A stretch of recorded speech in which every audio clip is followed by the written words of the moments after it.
There's not one guy, one person in the history of this program that's bigger than the program. What's better than this? Guys being dudes. Ooh, what's up and welcome into episode number 41 of the Program Guys podcast. My name is Mason Prince, joined with you as always by Ryan Tyson, Mark Hall, Matt Gann, Patrick Hertzberger. Today is Thursday, October 20th. It's a bye week. Be sure to like, subscribe on our YouTube channel. Trying to hit 2,000 subs by the end of the year. Let's see if we can get to 1,100 by the end of this week. That'd be a lot of fun. Be sure to follow us on Twitter at Program Guys with a Z, Instagram Program Guys with a Z, our Facebook page Program Guys Podcast. Wherever you get your podcasts, that's where you can find us. Boys, is the bye week. I hate bye weeks. They're so boring. We talked about this earlier. There's like no press conferences. There's no like media availability. It's just like dead for a whole week. Mm-hmm. And I like my pro team is on a bye too. Vikings are on a bye. Yeah. It's like, what the hell am I supposed to do this weekend? Nothing. I don't know. Supposed to relax, baby. No stress. Don't have to worry about it. I mean, come on. We just get to watch other teams lose and crash and burn.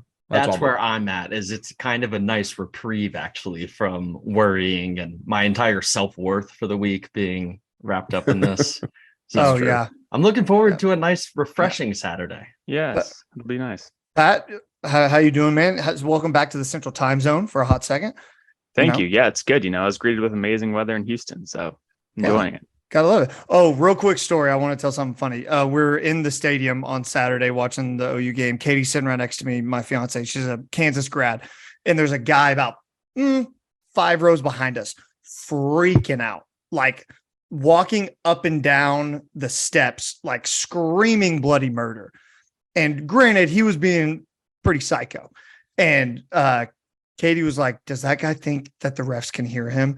And I'm like, no, but like, that's how he expresses himself. And she goes, if you ever act like this at a football game that I'm at, I'm leaving. Like, I'm not doing it. And I was like, okay, you know what? That's fair. And that dude and a Kansas fan literally about fist fought behind me. Like they were talking crap the entire game, which is a wild thing to want to fist fight a Kansas fan. Like, right. That's just pretty. And the Kansas fan was Katie. Yeah, exactly. Yeah, exactly. Okay, let's get into the nitty-gritty a little bit. It's a bye week, so stay with us, but we got plenty of stuff to get to. No game to cover, but we got plenty of stuff that we're gonna talk about. Let's start with some recruiting news. What's his Colton Vasek? Colton. Yeah. Colton I Vasek, wanted to say baby. Austin Vasek, but he's in Austin, but he's Colton Vasek. He was Right. in Austin at the UT game last weekend. I heard rumors that it wasn't an official visit, that it was an unofficial, which is why how we're sidestepping yes the Brent Venables visit policy. Yeah. How do we feel about a very highly rated recruit that is committed to currently Oklahoma spending his weekend in Austin watching Texas? Okay, 2 things. 1, we don't like it. He is as high a 4-star as you can be without being a 5-star. I don't know if that's statistically true, but he was awesome. 2, he lives in Austin. Yeah. He grew up probably liking UT, and his dad's a legacy there, and they went to the game. What do you want him to do? Stay home and not go to the game? It's a tough balance when the guy's from UT and has all the ties there. I don't like it at all. Yeah. Yes, I want him to stay home and not go to the game. And I also want Brent Venables to have him decommit. I'm absolutely done with Colton Vasek. I love it. Here's my thing. Coaches are losing control in all sports around the world. If LeBron James is on your team, you're not the coach. If Aaron Rodgers is on your team, you're not the coach. If Joshua Kimmich of Bayern Munich's on your team, you're not the coach. And this is a bad thing. So if Brent Venables, he has his mantra, he has his methods and his values, and he said, commitment is like marriage. We're one, and there's no cheating or anything like that. I don't care if it was unofficial. In my eyes, it was cheating, and he needs to take control if he's going to want his mantra, his values, and his growth of what OU is going to become to continue. And this is the reason why I need to get rid of Colton right now, to send a message to all the recruits. I'm done with it. Wow. That's not even that's not even his hot take of the week. We have one coming up later. Matt, get in there. No, I just don't even know what to make of Pat. I mean, I get it. Being an OU fan, we're going to be biased, right? Like, this is what we want. We need recruiting classes. We need recruits like Colton to come in. I think this is ultimately going to test BV's policy. And I wonder if they've been in communication or how often they're still talking with Colton, especially not just him, but with Todd Bates and Chavis as well. So we haven't heard too much. We did see that he came out with a comment that, he still believed in BV and the staff and all that. But again, to Mark's point, it could be a little bit of sidestepping. You're never going to want to see another player go to another recruiting visit, whether it's official or unofficial. I don't really have any worries about it. He's a 17-year-old kid, grew up in Austin, going to the games with his family. I can't really. He was on the sideline. Those are all reasons. He's on the why I'm sideline worried with about it. Manning. Yeah, of course they're going to let him on the sideline, right? He's a highly Sure, and prospective he's in recruit. contact with It's the gonna coaches happen. every week. That's not okay with me. Yeah. If he lived in Norman cheating. and he was going, if The you more committed to it's Austin, cheating. he'd do the same thing. It's not So cheating. I'm not Yeah, going to he condemn would, him and for then going to he a would go to Texas OU game. afterwards. Ryan. I'm not going to condemn a kid for that. Ryan. I just absolutely love Pat's take. It's so funny to me. It's Heated. Pat's just ready to fire him into the sun. he's ready to just launch him Get rid of just as far away from Norman as he can. Yeah, I mean, going back to Mark's point, we don't like it, but unofficial visit doesn't technically go against the policy. Is it a little weird? Maybe. The thing that I'm more concerned about is him like on Instagram, like restoring like Arch Manning's story about bringing him to Texas and stuff. Like, I don't know if that like has any kind of like merit to it or anything that actually matters, but he's adding gas to the flame. Like, he knows what he's doing. Like, we can call him a 17-year-old, but and he is still a kid, which he is, but he knows exactly what he's doing. He knows the message it's sending by going to the sidelines and sitting with Arch or standing by Arch. That's going to cause some people to talk. And obviously we're talking about it right now. So it's working. Yeah. I don't know what this means. I have no idea. And I don't think we will know. And I think there's a lot of things behind the scenes that are going on that he could be having conversations with Venables. Like, I'm from Austin. I'm going to go this game. Don't worry about anything. And Venables trusts him. I mean, that could be something that is happening right now. So let's just wait and see. Let's figure it out. And we're going to be fine without him if it comes to that. We don't want to be without him, but we're going to be fine. The cool thing about being like 16 or 17 is you're an adult basically, but you get to get away with anything you want because everyone just has to say, oh, well, they're 16 years old. They're 17 years old. Yeah. The more I hear Patrick talk about it, the more I'm like, yeah, I don't like it either. Come on. Say something about it. Yeah, your dad went to UT. You're not going. Yeah. I think it's both his parents went. I don't know. Yeah, I think you can be like, it's great. I think it can mean something, but not mean everything. Like, is he going to commit to Texas like next week? Probably not. But can it mean that door is opened a little more than we would like it to be? Absolutely. 100%. From one defensive lineman to another, Derek LeBlanc actually reconfirmed his commitment to OU in a recent interview. Shout out to Derek. Real homie. 4-star, by the way, defensive lineman. So he reaffirmed his commitment. We don't have to get too deep into this, but Out of Florida, right? He's out of Florida. Yeah, he's out of Florida. There you go. He's at Kissimmee, Florida, which is just outside of Orlando. Isn't his dad like Big super busy on Twitter? Very, Also? Yeah. So Very. I always see his tweets like, no, we still love Venables. He the guy, all this kind of stuff. And you love to see it. You love to see the constant commitment. Josh McCuistion of Sooner Scoop interviewed the dad and Derek, and they both essentially said that as long as Todd Bates and Brent Venables are there, we're there. So Yeah. they're not going anywhere. Hey, a lot of Richards being active on Twitter. You know what I mean? Yep. I feel that. Anybody else, anything on that before we move on? I think he epitomizes what a recruit needs to be for the University of Oklahoma. I love Patrick's Derek all LeBlanc. in on this guy. Oh, I really like him. Love the version of Patrick we're getting right now. I'm a big fan. Just such black and white, Pat. Oh, We yeah. love it. Hey, but Patrick, no, you're entitled to your opinion, man. You can, Yeah, you can, absolutely. No, well, and he's right. Like this is what we want every recruit to act like. For You sure. want everyone to be as in as Derek LeBlanc is. It's a great thing. as in as Jackson Arnold is, As in as Jackson Arnold yeah. is. He comes up and does radio hits in Norman, like in Crazy. the Chimmy's parking lot. amazing. Is it Now Chimmy's that's anymore? It's not Chimmy's. 17-year-old. It's not Chimmy's. No, That's so but sad. if- Why it'll did always you be bring that up? Chimmy's. But if That's- you're listening and you crushes me. know it by anything other than Chimmy's, you're wrong, not me. Yeah. Yeah. You're young. Shut up. you don't know. Or you might be old. I don't know what was there before Chimmy's. but- Yeah, that's true. Some quick other recruiting news. 2024, those two guys we talked about were 2023 recruits. 2024 recruits, 2 defensive linemen. The top 2, I should say, have been crystal balled to Oklahoma, and that is T.A. Cunningham and David Stone Jr., number 1, number 2 defensive linemen in the country for the 2024 class. I don't know what this means because I'm not a recruiting expert and I haven't talked to these guys. So, like, cool.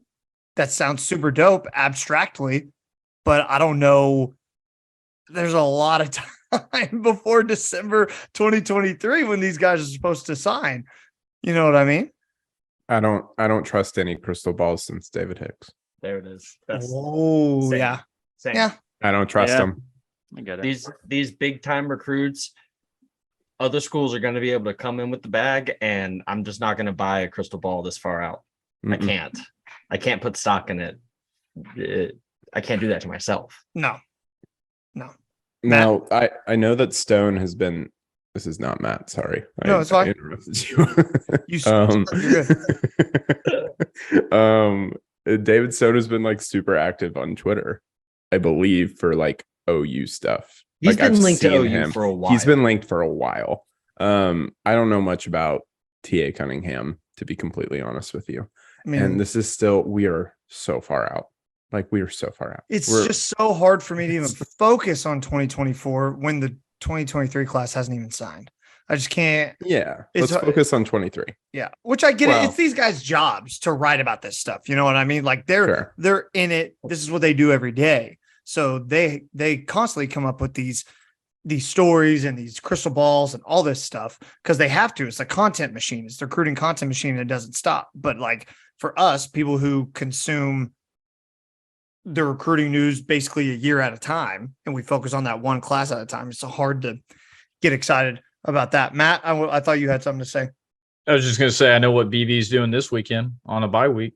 He's out there recruiting every single one of them. And obviously, we're not only looking to 2023, but we also got to look to 2024. And it is a little bit out there, but there's never too early to start recruiting some of these guys. It's good that we're already linked to them, especially the guy that we mentioned, Stone. So if we can even land one of them, I mean, again, like Mark said, it's going to be a highly competitive to recruit these guys. But the fact that we're in contention for these top talented players, especially as we move into the SEC, these are the types of players that you want on your roster. That's the type of talent we need.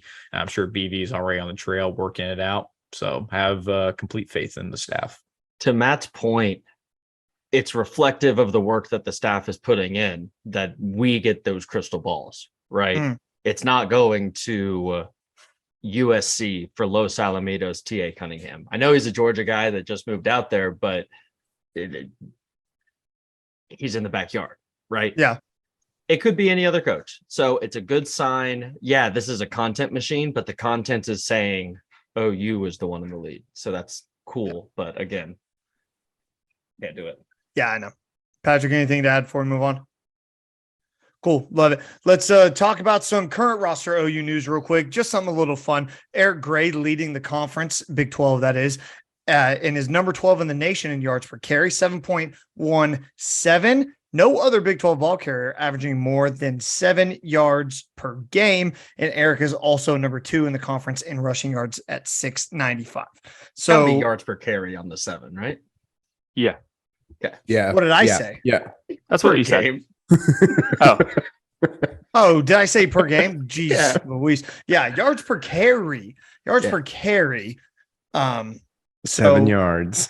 so yeah, shout out to Eric Gray. I bought a lot of Marcus Major stock. I listened to Mark, but I still believe that Marcus Major is very, very good. but Eric Gray deserves his flowers 100%. He's balled out for the past few games. And I feel like we've talked a lot about Eric Gray, so I'm not like trying to dive too deep into He had it. like but 30 yards against Texas. He just blew up this week. Stop it. But to be fair, nobody had a good game against Texas. Stop it. Nobody played well One against game Texas. sample size. I mean, he's I still think we doing better better than when the other comment runner is he's 39 balls. blown up the last few games. That's a point. I'm just saying, like, we went up against superior athletes, and Eric Gray wasn't a superior athlete there. We also had 39 passing yards that game. I mean, I don't want to rehash that game. Let's just, You're right. You're right. I shouldn't have. Shout out to Eric Gray. Happy you're doing. Shout out to Eric Gray. He's played great the last few games, minus one game we're not going to talk about. Yeah, don't worry about it. He That has game- been great. That game literally doesn't matter, so it's fine. I'm not upset about it. Yeah, what game is that? Speaking of which, blocking things out of your mind. What did we block out of our mind over the first? Love it. What a segue. I'm bringing the segues back. Oh boys. my If you're God. an OG, drop a comment on our YouTube channel if you Wow. remember the Mason segues. Is that a scooter without handlebars? Because it Yeah. looks like a Segway. Yeah, Oh my big God. facts. Big facts. So we're 7 games into this season, We believed in this team a lot through that first 3 games. What during that first 3-game stretch do you think that we as fans, we as a podcast, whatever it is, or even the coaches or players in general, what did we not see that was going into that 3-game stretch that made every OU fan question their sanity? I think for me, it was this team's reliance on Dylan Gabriel at quarterback. And I think we took it for granted for sure. I think know we we did. had talked about that. I know a couple of you, I don't know which ones, but we're like intentionally like, if DG goes down, we're going to have a lot of problems. And like, obviously you were right. But at the same time, I think like the first 3 games, we were like, oh, well, our defense can hold. Like our defense is going to be good enough to hold them if our offense goes down. And I don't think what we anticipated was that without our offense, our defense is just kind of like left in kind of no man's land and is just getting run through basically. So I think it's kind of like it's missing DG, but it's also, for me, it's like the connection between the offense and the defense and how it's not really separated, how it's more as like, 2 sides of the same coin. And when one goes down, so does the other. So Building on Ryan's first one there, it's different to say in the offseason, oh, we know it's going to be bad if we lose Dylan Gabriel. And then to see it and see how ill prepared we were to lose him. Clearly, every egg was put in that basket. And that's a failure of coaching. Because, yeah, you put all your eggs in your basket to go get him, but you still have to coach up the guys behind him. And we didn't do that. It showed for 2 games. 2 games? 2 games. yeah, about 2. Yeah. And 3 losses on the other side. So that's one that I would agree with. Matt, go ahead. Yeah, I think it's really the lack of really knowing the talent and depth overall at all the positions. I think especially on the defensive side of the football, because we've just been fortunate that we've had really good QBs to cover up a lot of those mistakes. And obviously with Caleb Williams leaving and obviously DG coming in, just kind of showed when DG goes down, we don't have any type of, we have a lot of defensive liabilities, and it's going to take a lot more time for BV and the staff to come in and what they actually expect. And I think when we had those first 3 games, right, we're playing UTEP, we're playing whoever else in Nebraska, who just aren't up to the standards of some really good Big 12 teams. And give credit to Kansas State and TCU. They are far more better, far more talented. It's just going to take a lot more time for this staff to get to what they eventually want, instead of the high expectation of us winning 10 plus games a year and being in contention to the playoff. I think we just had way too much stock in what BV could do with what he was ultimately left with. Pat? Yeah, a moment in time, and I've been thinking about this a lot because I'm like, where did I not see this coming? but a moment in time that comes to mind is after the Nebraska game in the press conference when Brent Venables said Jaron Kanak still doesn't even know how to play linebacker, and we think JK7 is incredible. I think that should have told me, like, oh, we're kind of lost. Like, there's no depth and we're lost. And this defense doesn't know the system. Even though we had won those 3 games and the defense had looked really good, that to me is like a moment in time that was an indicator that I feel like I could have picked up on. Like, like if we play a good team that's unpredictable and is running complex offenses against us, maybe we're too lost to like handle that. And, you know, the next game, K-State comes in and destroys us, destroys our defense. So I keep thinking about that moment of I should have been like, you know, if JK7, who's a very talented person, and I know he's a freshman, I think that's just kind of like where I feel I should have been like, maybe we're in trouble. Yeah, to me is the Dylan Gabriel thing. I think we, like Ryan said, we did say it. I know for a fact that we did. If Dylan went down, we're in a lot of trouble. And saying that and the reality of it are like 2 different things, because I didn't know how bad it truly was that they literally weren't going to throw the ball with the quarterback they replaced Dylan with. So that's how bad they legit thought it was. And of course, your coach is like, you're not going to say that in a press conference or say it to your team even, but I guarantee you they're in meetings not knowing what the hell was going on. And that was a big issue for sure. And I'm glad Dylan's back. Stop calling designed runs for Dylan Gabriel. Stop right now. There's no reason for it. I rewatched the game and we did it like 5 times. Stop. Just stop doing it. He got tackled once, driven into the ground with his head first. Stop doing it. I can't. I literally can't do it anymore. I don't care if they give you a package that you could execute and maybe get a first down, or maybe you run a little cute option play. Stop. No more. We know what happens when he gets hurt. I know you can't mitigate every single risk on a football field, but you can definitely stop him from getting hit head on while he's running forward. You can stop that. I'm done. Yeah. I want to say one more thing too, is I think some of us, I'm speaking for myself here, but like I kind of had like rose colored glasses on when I thought about BV and how he would be the exception of he's not going to struggle his first year because he's so good at this. And like, he belongs at the University of Oklahoma and he was waiting for this job. And I think I bought into that hype.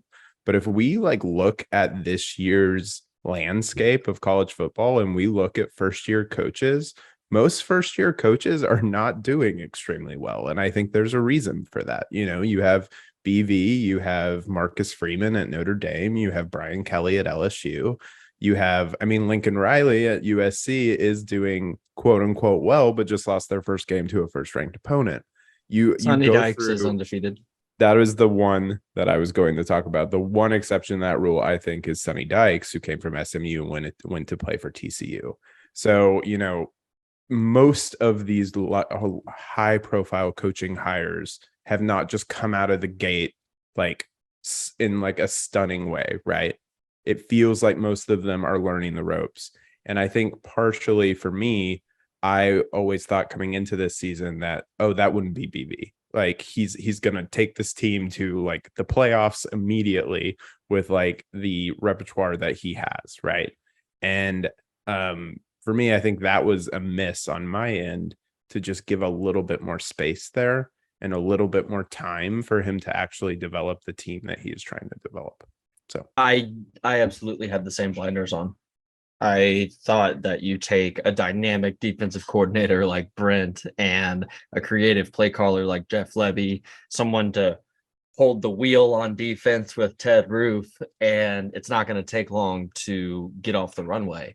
But clearly, between that and the dearth of talent, I keep thinking about that tweet that you sent us, Mason, and I wish we knew who sent it or who it was, but just the classes that Lincoln left and the number of players left from each class, there's nothing here. Yeah, 40 it's something you 40% don't. of our team was transfers or freshmen this year, right? Yeah, Everyone was new. it's something you don't look at prior to the season because you're so bought into what this team is at this moment. You're like not worried about what the past was or what the future holds. Like you're worried about what this team is right now.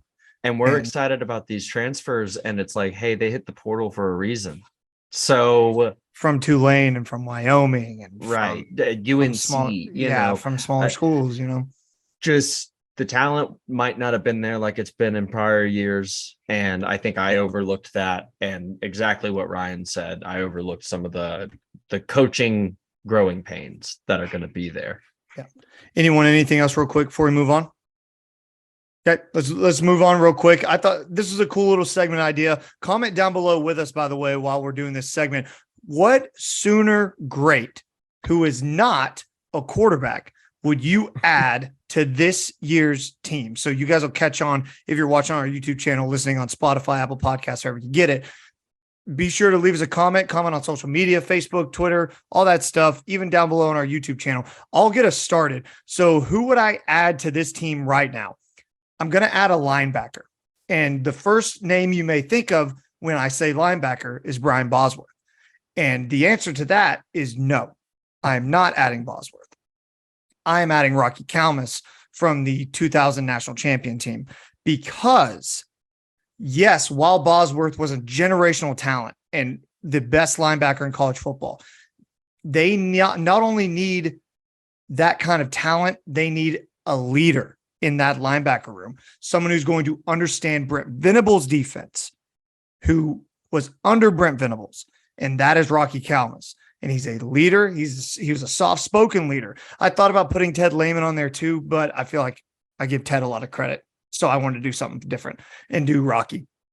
But Rocky was a leader. He was a great player, award winner. For Rocky to be on this field right now, telling David Agwebu where to go and telling the Cheetahs where to go and lining up the defensive linemen the way they need to be lined up. Having that guy in the middle would be so needed right now. Just so needed. Patrick, we'll go with you next. That's a really good pick. And I like that you picked someone who BV coached from the past. My pick would be Adrian Peterson. When everything's going wrong on your team, if you had Adrian Peterson just running the ball, yeah, the momentum would come eventually in the game. Like the 49-0 against Texas wouldn't have happened. He's just a game changer, right? Like he would have gotten that momentum back. He would have scored touchdowns. Even if the offensive line is having a bad game, he would have pushed through, right? That's why I got Adrian Peterson. That's a good pick as well. Matt. Yeah, Mason, I wish you would have went to me right after because it would give me a perfect segue because quarterback of the defense is going to be the linebacker, right? He's calling the plays. He's getting guys in position.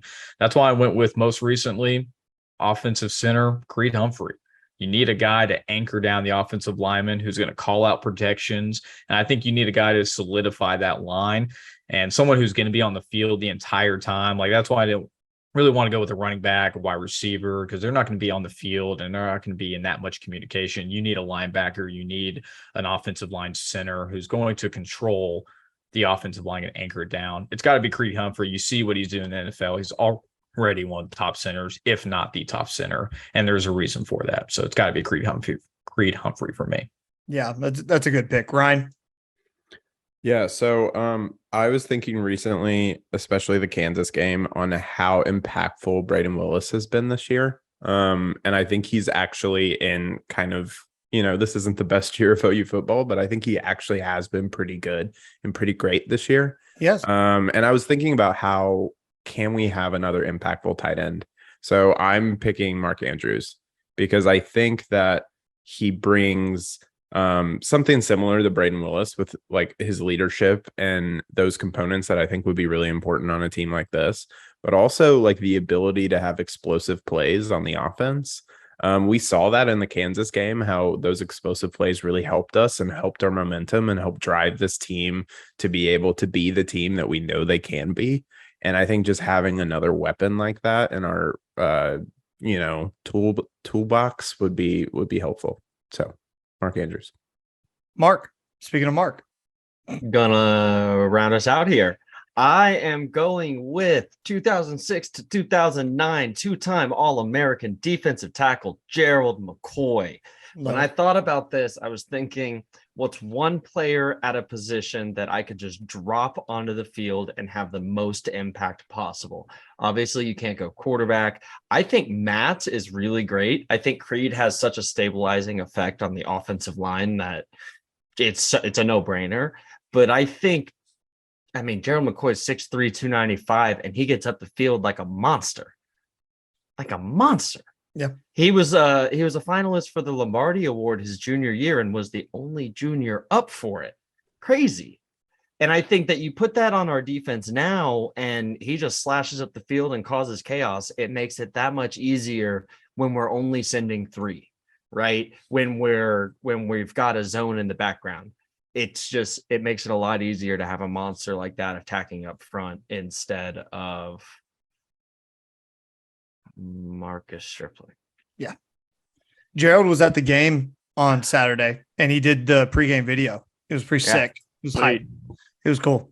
He would suit it up if he'd come back if they let him. He's thinned down. He's not like the unit that he was. He's thinned down. He's not at fight weight anymore. He looks good. He looks good for sure. Let us know down below in the comments. Who would you add to this year's team? Who would make the biggest impact? Mark, I really like your pick, by the way. Don't say that. Stop. Especially with the 3-down linemen. Stop. The 3-down linemen. I thought about Tommy Harris, and someone who was watching a little closer back then would choose Tommy Harris, but man, Gerald McCoy, and he's an all-pro as a pro. He's continued to kill it. Yeah. It's really good. Stop trying to boost Mark. This reminds me when we went back to like all-time greats, and then Mark goes, and this is why this guy is the all-time. Mark did like that's exactly Undeniable. how he gave the undeniable. That's exactly how Mark just did that. And you're wrong, Mark. So that's weird. You know what's undeniable is that Pat's hot take of the week is back. And he's coming in real hot. Yeah. So Patrick, I'm coming in hot with the hot take of the week, baby. I cannot wait for this. It's been a while. My hot take. Hey, wait. What? Where's the hat? Look at that. Yeah, I'm in Houston. I totally forgot it. Traveling. Yeah. Don't have the hat. I know. I don't have anything to put on my head. That's a bummer. Anyway, What if he pulled out his Tennessee one? He's like, well, I brought this one. He brought that one. I bring it. Yeah. All right. Hot take of the week is I think we win out. We go undefeated the rest of the year, and we end the season ranked. I still feel like we still have glimpses of being the number 6 best team in the nation. We looked great last week. We're on a bye this week. We're back, baby. Trust me, boys. This is our easier year where we've got like Baylor at home and Oklahoma State at home. This is like our easier year of like when we go back and forth with them. It can happen. It will happen. I'm telling you it's happening. It's going to happen. We're going to end the season ranked. We're going to beat Baylor. We're going to beat Oklahoma State. We're all going to be at the Oklahoma State game. Come say hi to us if you see us. That's right. Yep. We're going to win out. God, I'm terrified of that OSU game. I am terrified. Guys, I saw a tweet and I think I sent it to you guys or you guys sent it to me. I don't remember which one, but it was essentially like we can win every single game on our schedule. We can lose every single game on our schedule. Yeah. And I think both of those things can be true. Look, that game in Ames is not going to be fun. No, the game in Morgantown is not going to be fun. The game in Lubbock is not going to be fun. Like, don't worry about it. No, Pat, none of those are going to be fun. Pat, in terms of a hot take, yes, I think you have a very hot take right now. Sizzling, baby. Yeah. Woo, yeah, I don't know, Pat. That's a hard one, especially how we played so far. And I just don't think Norman's a home field advantage. I mean, you saw what K-State did, and I think Oklahoma State's a better team than Kansas State at this point. So crowd was lit on Saturday. I'll they give were, you that. but it's just not. I mean, you see, I hate to bring this up. To Patrick's going to kill me for it or not kill me, but love it. But you see what happens at Neyland State. We just don't get that rowdy, unfortunately. We just don't have those kind of fans. So, or that SEC environment. So, with Patrick, yes, I love it. He's freaking in it. The crazy thing to me is I'm looking at the schedule, right? And y'all can be worried about Ames. I don't know their quarterback. They don't have a running back. They're a good class of players left last year. I'm not worried about Iowa State. Next game. I'm sorry, Ryan.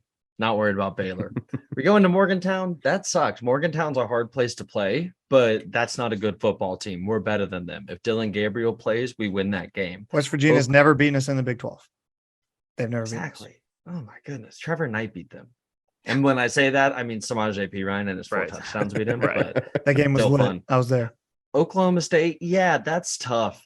You know what I think Brent Venables does though is he pulls out all the stops and he in the game he knows to matter the most the rest of the way, and we probably put Spencer Sanders on his back like 8 times that game. And then the one I'm worried about is Tech. At Lubbock. I do not like going to Lubbock. You'll get. We had a buddy, hey, Frat Loops from the college football pick'em. He got a full beer unopened thrown on his head in a game in Lubbock. These guys, they gonna get are tortillas rowdy. thrown at us. Yeah, They're they get rowdy. around. I hope it's just tortillas. Okay. Mason, Patrick. I just got to But I say, like real Pat. Yeah, I go, like this go, one. Matt. Go, Matt. Just real quick, we got to bring up, you're going to have to look in the archives. We got to bring up a clip of Mark talking about the schedule preseason and says, hey, boys, where do we see an L anywhere on this schedule? And that's clearly not been the case this year. I still think you're drinking way too much Kool-Aid at this point. I love it, but you're just putting on the blinders again after you just said you're going to take them off. So I think we need to lower it down a little bit. I think we go 50-50 for last Which game did you think we were going to lose preseason, Matt?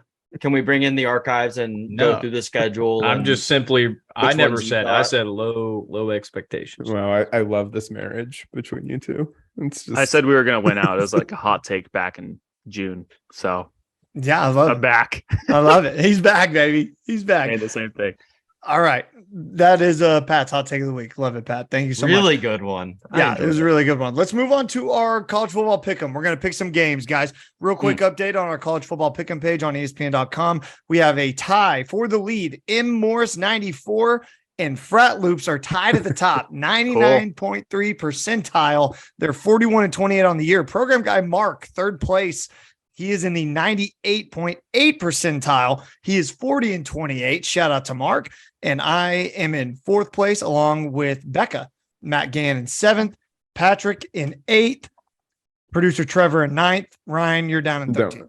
don't look for me. Yeah, It's you're bad, down guys. there in I'm 13th. real Ryan, bad. make your picks. Yeah. Why aren't you making your picks? Yeah, we Guys, literally I'm make the I'm picks so on the bad at show. this. We make the But picks no, on the that's show. not even like a.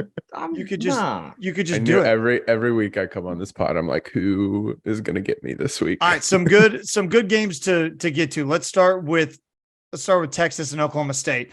Going to be a really good game in Stillwater. I don't know what the spread is. It's not on our pick'em page, but we wanted to pick it regardless. OSU Small, OSU coming off that loss. Did you just say what it was? No, I said stall. I'll find Oh, it. stall. Okay. So OSU just coming off that loss. I think OSU wins outright. I don't know what the spread is yet, so I don't know if they cover, but I think they win outright. I think OSU will come back at home. Texas always struggles in Stillwater, it feels like. They do. And Texas hasn't beat OU and OSU in the same season since 2009. So give me Oklahoma State. One of my favorite podcasts does this thing where they guess the lines for each game. So if you guys were to guess the line on this one, Texas at Oklahoma State, what would you think it would be? OSU minus 3.5. Okay, Pat. Oh gosh. Minus 2.5 Texas. Okay, Ryan. I just saw the line, so I'm not gonna say anything. Okay. Awesome, good stuff. Gan. 6.5 Texas. Wow. Gan also saw the line. You bullshitter. It is I hate you. Texas by 6.5 points. Matt, you're not fun. That's disgusting. Mason, if you believe that Oklahoma State should be favored by 3, you should put all the money you have on this game. If you're like, man, the value's there. That is. I mean, OSU's going to cover. So, The and OSU's going to win outright. Texas I'd be looks a lot sloppy. closer to where Patrick is on this, though. Where like Texas by 2.5. Yeah. Like yeah. maybe. Yeah, I think this one's tough. Texas looked sloppy last week. I mean, they're just really inconsistent. Quinn looks sloppy here and there too. I agree. Texas coming off a win, but a sloppy win, and Oklahoma State coming off that loss. I'm going to go with Oklahoma State here too, winning outright. Anybody else? And you guys got me excited about Oklahoma State. Maybe I I think dabble. Maybe I down. think Texas is more talented, and if they play up to their standard and how capable they are, they will win this game. I do think that Oklahoma State is going to cover, though. The thing about Texas is like we get their best every year, and we got their best this year. They're still coached by Steve Sarkisian. They still have a freshman at quarterback. They still have a defense full of question marks in places. They're just better than us. It doesn't mean that they just were better than us.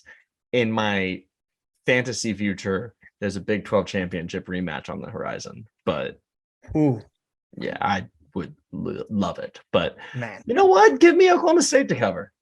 Love it. Matt, did you make your pick? Yeah, I agree. I think Oklahoma State 6.5 points at Stillwater. Vegas always knows something, but that's a lot of points on the road. I'll take OSU to cover. Okay. Next game we got number 9 UCLA at number 10 Oregon. UCLA 5.5 road underdog. Give me UCLA to cover that 5.5. I think Chip Kelly is starting to figure it out there, and they haven't beat Oregon in like forever in Eugene. So give me UCLA to cover. I don't think they win, but I think they cover. Sorry, what was the spread again? 5.5. Oregon's a favorite. I'm going to go with Oregon here. UCLA hasn't played anyone good. Oregon's shown that Oregon got destroyed by Georgia, but they did beat BYU handily after that. I'm going to go with Oregon here. Okay. Ryan? I know nothing about UCLA. I haven't watched them one time That's fair. this year. I don't have high regard for the Pac-12.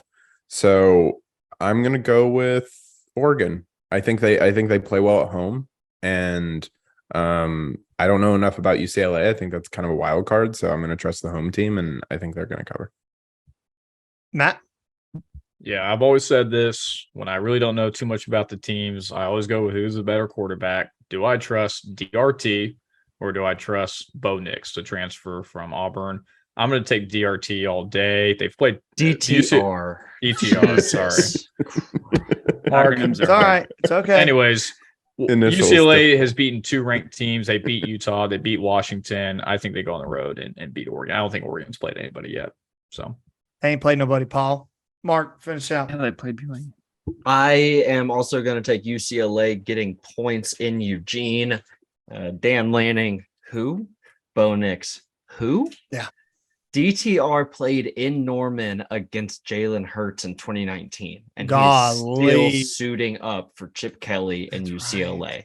That is experience on experience on experience. There's no atmosphere that's going to get to him, not in the Pac-12. I think that they keep it close and at least keep it within 5.5. Perfect. This game is not in our pick'em, but number 17, Kansas State at number 8, TCU. TCU, only undefeated team left in the Big 12, trying to stay that way. I don't know what the line is right now, but just the game in general, give me TCU to win. I think they are better than Kansas State. And I don't trust Adrian Martinez. The line I've got is 3.5 TCU, and I will be investing. Yeah, I got TCU minus 3.5. I think that's a good line. I think TCU's got to drop one at some point. I think this is the game. I'm going to keep picking against TCU until I get this right. That's a strategy. At this point, at some point, it's going to get to their heads. They're going to think they're really, really good and the top team in the country. They're not, and they're going to lose. This game's way different to me if it's in Manhattan, but it's in Fort Worth. For sure. So For sure. That's why I take TCU. Dog's freaking out. Matt. yeah, I think TCU. I just think they're the better team at this point. They've been more consistent on both sides of the ball. I'll take Max Duggan over Adrian Martinez. All right, go ahead, Ryan. Yeah, TCU. Perfect. Last game we're going to talk about, number 24, Mississippi State at number 6, Bama. This is on our pick'em page, and it's Alabama minus 20.5. Give me Alabama to cover. I think they're going to come out pissed off, and I think they're going to wreck Mississippi State, who to me hasn't been very impressive These dogs are wild right now. But give me a Bryce Young led Alabama Crimson Tide to figure it out, especially on the defensive side of the ball against a Mississippi State team who I don't know who they got on offense. So Alabama -20.5. Yeah, I feel like Mike Leach is more on screen than their own football team. So I got Bama. Yeah, they're gonna have to come out hot after that loss in Tennessee. So yeah, definitely. And it's in Tuscaloosa. They're gonna be rowdy. Ryan. Yeah, I mean, Nick Saban coach team, I think, is going to come out and play arguably the best they've probably played all season after a loss. And I think Mississippi State is just that team that's there. So give me Bama. Mark? I was trying to find Bama against the spread after a loss, but I can't find it. I'm willing to bet it's high. Give me Bama. Okay. Yeah, Matt? I agree. I think when Nick Saban has lost games in the past, usually next week's opponent gets dogged on. So that's Mississippi State, unfortunately. It seems like 20.5 is a lot of points, but I think they might win by 30 plus, given the history of Saban's team. So this will be a bashing. Okay. Let us know down below in the comments who you're picking for those pick'em games, and let us know where you're at right now if you're on our pick'em page. Having a lot of fun this year. Let's move on, round out the show, our MVPs of the week. I'll go ahead and get us started. It's a twofer for the people. Twofer for the people. Twofers. Yeah. So it's Jaylen Brown, Jason Tatum. Celtics opened up the regular season the other night, hosted the Philadelphia 76ers. Celtics come out with the whole Ime Udoka situation. Don't have their head coach in there with an interim head coach as of right now. No matter, Jaylen Brown, Jason Tatum combining for 70 points, 35 points apiece. Both were on fire, looked really good. They beat the 76ers 126-117.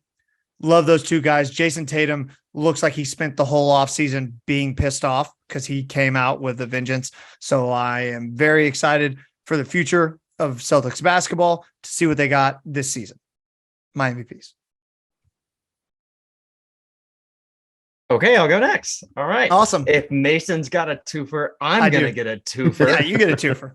But mine are not related at all for any reason. I'll just go fast. So my first one is my guy, Jalen Green. I've got an OG jersey. He switched to 4 this year. This is going to be a relic. I love it. He's going to average 25 points this year and take the Rockets to probably not the play-in or anywhere close to it. But he's going to look fun.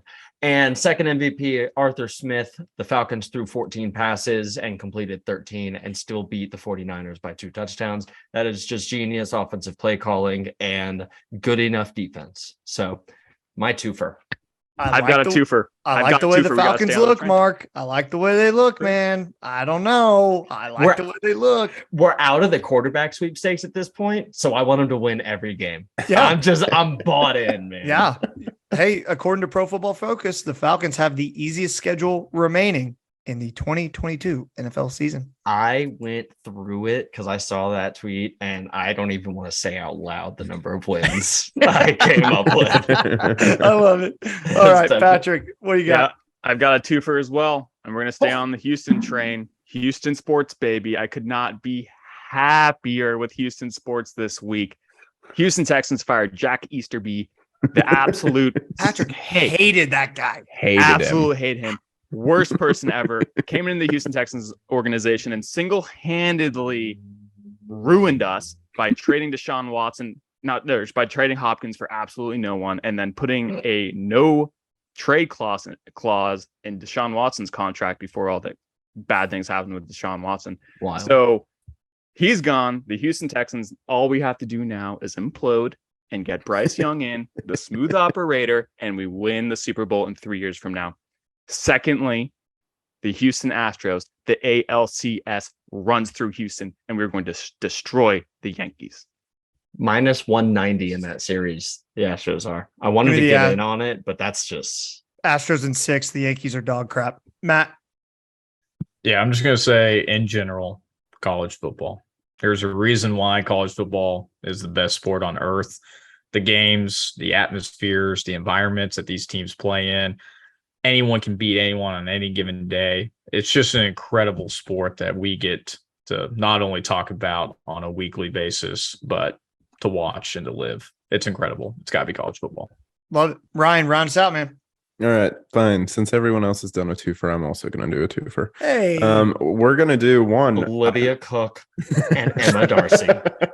The same people I picked last time. Yeah. Patty Considine. I'm actually going to stick to sports this time, guys. Are you proud of me? Wow. About Yeah. time. Stick to sports.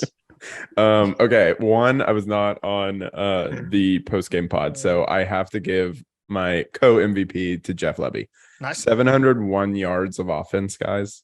Unbelievable. Unbelievable. Good pick. So great. You know, this is what our offense can do under this regime, and we saw a glimpse of it, and that made me extremely happy.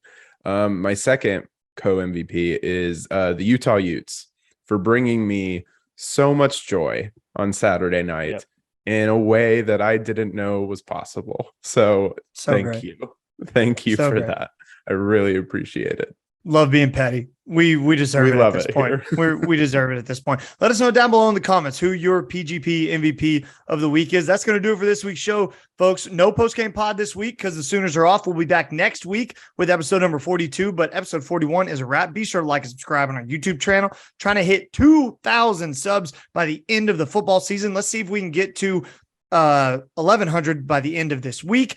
Be sure to follow us on Twitter, Program Guys with a Z, Instagram, Program Guys with a Z, our Facebook page, Program Guys Podcast. However you get your podcast, you can find us there, Spotify, Apple Podcast, Google Podcast, whatever it is. That's going to do it this week. We'll see you next week. Pat, take us out. Keep pushing it, baby.